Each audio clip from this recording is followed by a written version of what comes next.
Hello everyone, welcome back to my channel. Today we are going to learn about subject and object in English grammar. Okay, চলেন শুরু করি। তো আজকে আমরা শিখব সাবজেক্ট এবং অবজেক্ট কিভাবে আমরা আইডেন্টিফাই করব। অনেকে আছেন যারা সাবজেক্ট এবং অবজেক্ট কি তা জানেন না। তো একটি বাক্যে সাবজেক্ট এবং অবজেক্ট জানাটা খুবই গুরুত্বপূর্ণ। আচ্ছা,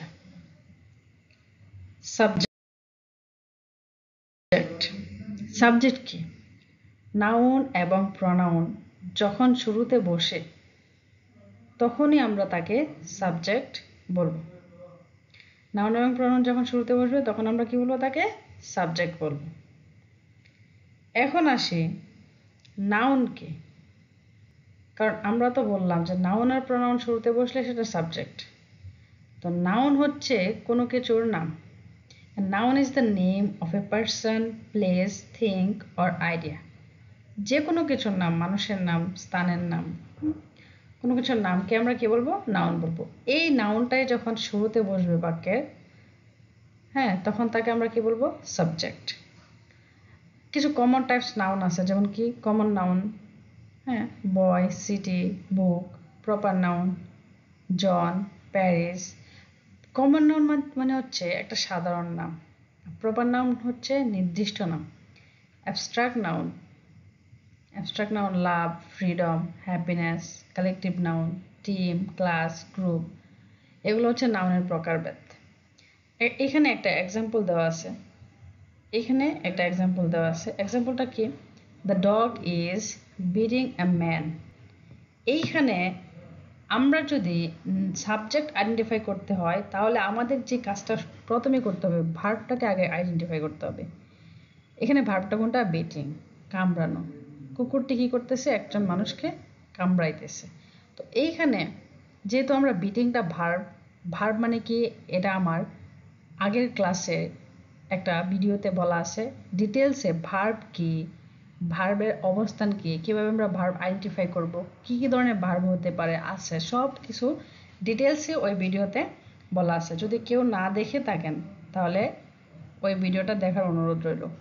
তো ভার্বটা আমরা যখন চিনে ফেলছি, আইডেন্টিফাই করতে পারবো, তখনই আমরা সাবজেক্টটাকে ইজিলি আইডেন্টিফাই করতে পারবো। কারণ আমরা জানি ভার্বের পূর্বেই সাবজেক্টের অবস্থান। ভার্বের পূর্বে সাবজেক্টের অবস্থান।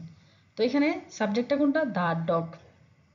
ডগ এটা কিন্তু একটা নাউন, ঠিক আছে? এটা একটা নাউন, নির্দিষ্ট নাম ডগ, প্রপার নাউন। তো এই নাউনটা যখন বাক্যের শুরুতে বসবে তখন সেটাই আমাদের সাবজেক্ট।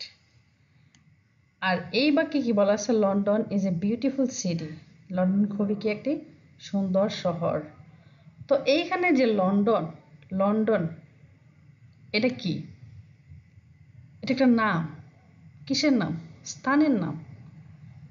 স্থানের নাম, যেমন এখানে প্যারিস বলছিলাম প্রপার নাউনে, প্যারিস হতো একটা স্থানের নাম, লন্ডন একটা স্থানের নাম।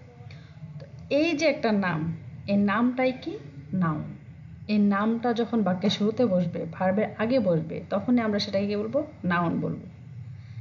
আচ্ছা, তারপরে আসি আমরা একটু এক্সাম্পল দিই। এখানে একটা মানুষের ছবি আসছে, কি এটা দ্বারা কি বুঝতে পারতেছে? এটা হচ্ছে আমাদের প্রপার নাউন। এই নাউনটা হতে পারে যে কোনো নির্দিষ্ট মানুষের, হতে পারে একটা কুকুরের, অথবা কোনো স্থানের, যেমন এইটা লন্ডন সিটির।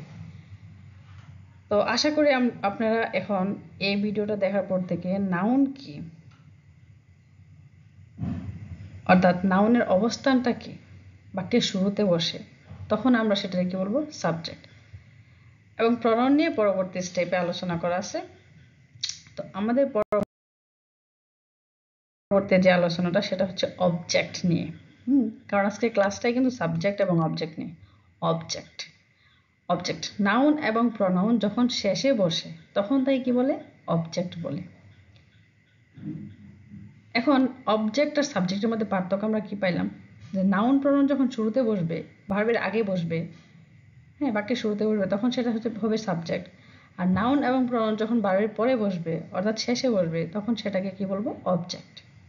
এখন আসি প্রনাউনকে, কারণ আমরা আগের ভিডিওতে আগের যে স্টেপ ওই স্টেপে আমরা কি দেখছি নাউন কাকে বলে। এখন প্রনাউনটা, প্রনাউনের ডেফিনেশনটা হচ্ছে প্রনাউন্স রিপ্লেস নাউন, নাউনের পরিবর্তে বসে, নামের পরিবর্তে যা ব্যবহার করি তাই প্রনাউন। এখন কি কি ধরনের প্রনাউন হতে পারে? Types of pronoun. Personal, personal ব্যক্তিগত, I, you, he, she, it, we, they. Possessive, me হচ্ছে অবজেক্টিভ, মাই কি possessive, my, your, his, her, its, our, their. হ্যাঁ। Reflexive, myself, yourself, himself. Demonstrative, this, that, this, those. আচ্ছা, এইখানে আমাদের একটা প্রনাউনের box দেওয়া হয়েছে, এই বক্সটা অবশ্যই পড়বেন, কারণ এই বক্সটা না জানলেই নয়, এই বক্সটা না জানলেই নয়। কেননা আমি বলছি যে নাউন এবং প্রনাউন যখন শেষে বসে তখন সেটা অবজেক্ট, কিন্তু প্রনাউনটা যখন শেষে বসবে তখন অবশ্যই তার অবজেক্টিভ ফর্মগুলাকে নিয়ে বসবে। প্রনাউন যখন সাবজেক্ট হিসেবে বসবে শুরুতে তখন বসবে সাবজেক্টিভ ফর্মে, এবং এই প্রনাউন যখন অবজেক্ট হিসেবে বসবে শেষে বসবে, যেটাকে আমরা অবজেক্ট আইডেন্টিফাই করব, তখন বসবে অবজেক্টিভ ফর্মে। কি ফর্মে? হ্যাঁ, অবজেক্টিভ ফর্মে। এই জন্য আমাদেরকে জানতে হবে সাবজেক্টিভ ফর্ম, অবজেক্টিভ ফর্ম এবং পসেসিভ ফর্ম। এই প্রনাউনের বক্সটা আপনার ন্যারেশন করার জন্য কাজে লাগবে, ভয়েস করার ক্ষেত্রে কাজে লাগবে, অর্থাৎ গ্রামার যদি আপনি সিরিয়াসলি শিখতে চান, স্কিল যদি অর্জন করতে চান, এটা শিখতে হবে must. I, me, my, we, us, our, you, your, she, her, he, him, his, its, এভাবে শিখবেন। হ্যাঁ, subjective form, objective form, possessive form. আচ্ছা, আমরা একটা এক্সাম্পল দেখে আসি। এক্সাম্পলে কি বলা আছে? সারা প্লেজ ফুটবল, সারা প্লেজ ফুটবল। এখানে আমাদের সারাটা সাবজেক্ট, কেন? কারণ এটা কিন্তু একটা নাউন, এটা কই বসছে? শুরুতে। এখন শেষে আসি, ফুটবল, ফুটবলটা কিন্তু একটা অবজেক্ট। কিভাবে অবজেক্ট? এইখানে ফুটবলটা কই বসছে? শেষে। ফুটবল কিন্তু একটা নাউন, নাম ফুটবল। তো সারা কি খেলে? ফুটবল খেলে। আচ্ছা, আমরা আরেকটা ইজি একটা টেকনিক শিখে রাখি। ইজিটা কি? ভার্বকে আমরা প্রশ্ন করব, ভার্বকে প্রশ্ন করব, কে খেলে? সারা খেলে। কে? কে খেলে? সারা খেলে। এখানে সারাটা সাবজেক্ট অর্থাৎ কর্তা। এখন কি খেলে? ফুটবল খেলে। কি দিয়ে প্রশ্ন করলাম? কি খেলে? ফুটবল খেলে। এখন যে উত্তরটা, আউটপুটটা আসবে সেটা হবে আমাদের অবজেক্ট। সারা প্লেজ ফুটবল, সারা কি খেলে? ফুটবল খেলে। এই ফুটবলটা হচ্ছে একটা নাউন, এটা শেষে বসছে অবজেক্ট। সারাটা হচ্ছে একটা নাউন, শুরুতে বসছে সাবজেক্ট। আচ্ছা, পরবর্তী যে এক্সাম্পলটা, হি লাভস হার, হি লাভস হার। এইখানে বলা আছে যে হি লাভস হার। আচ্ছা, এখানে হি লাভস হার মানে সে তাকে ভালোবাসে। এইটা যদি আমরা একটু লক্ষ্য করি, এইখানে সারা এবং ফুটবল দুটোটাই কিন্তু ছিল নাউন, কিন্তু আমাদের যে সেকেন্ড এক্সাম্পলটা দেওয়া আছে এখানে হি প্রনাউন, হারও প্রনাউন। হার কি? প্রনাউন। তো হি কিন্তু সাবজেক্টিভ ফর্মে বসছে। হি সাবজেক্টিভ ফর্ম কীভাবে জানলাম? এই যে আমরা যখন এই বক্সটা শিখে ফেলবো তখন আমরা জানবো যে হি কি ফর্ম? Subjective form. এখন কাকে ভালোবাসে? তাকে ভালোবাসে, হার। এইখানে কিন্তু আমরা হারটা কিন্তু আমরা অবজেক্টিভ ফর্ম ইউজ করছি। কিসের অবজেক্টিভ ফর্ম? শি এর অবজেক্টিভ ফর্ম হার। আমি আবারও রিপিট করতেছি, প্রনাউনটা যখন শুরুতে বসে তখন সেটা সাবজেক্ট, যখন শেষে বসে তখন সেটা অবজেক্ট। কিন্তু অবশ্যই আমাদেরকে মনে রাখতে হবে সেন্টেন্স স্ট্রাকচার এর গঠনের ক্ষেত্রে, সেন্টেন্স মেকিংয়ের ক্ষেত্রে যখন আমরা প্রনাউনটাকে অবজেক্টই ইউজ করব অবশ্যই তার অবজেক্টিভ ফর্ম ইউজ করতে হবে। যেমন শি এর অবজেক্টিভ ফর্ম কি ইউজ করছি? হার। He loves her. আচ্ছা, আমাদের যে লাস্ট এক্সাম্পলটা দেওয়া আছে সেটা কি বলছে? This is a pen, this is a pen, this, এইটা কিন্তু আমাদের একটা প্রনাউন। কি pronoun? Demonstrative pronoun. This is a pen, এই দিসটা হচ্ছে আমাদের শুরুতে বসছে সাবজেক্ট। পেন, এই যে পেন একটা নাউন, এটা শেষে বসছে অবজেক্ট। আচ্ছা, এখন একটা কথা বলি, আজকের ক্লাসটা একটু লেন্দি হয়ে গেছে, যদিও সাবজেক্ট এবং অবজেক্ট এই ব্যাপারে কথা বললে 2টা লাইনই যথেষ্ট, 1 মিনিটের ব্যাপার।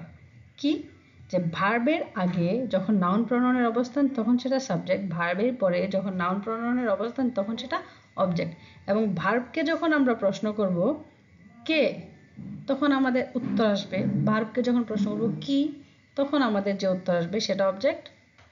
তো এই আলোচনাটা আশা করি যাদের সাবজেক্ট এবং অবজেক্ট আইডেন্টিফাই করতে কষ্ট হতো তারা বুঝতে পারছেন। আর যদি কোনো বিষয় সম্পর্কে বুঝতে অসুবিধা হয় তাহলে অবশ্যই আমাকে কমেন্ট করবেন, কমেন্টে জানাবেন, আমি উত্তর দিয়ে দেব। আপনারা সবাই কি করবেন, একটা করে এক্সাম্পল কমেন্টে লিখে দিবেন এবং কোনটা সাবজেক্ট কোনটা অবজেক্ট সেটা একটু আইডেন্টিফাই করে দেবেন। এটা হচ্ছে আপনাদের হোমওয়ার্ক।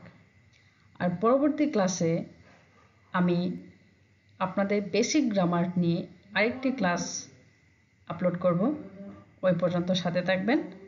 আর এতক্ষণ ক্লাসটা মনোযোগ সহকারে দেখার জন্য, আপনার সময়গুলো ব্যয় করার জন্য আপনাকে অসংখ্য ধন্যবাদ। ওকে, যদি ভিডিওটা ভালো লাগে অবশ্যই সাবস্ক্রাইব করে পাশে থাকবেন। Thank you.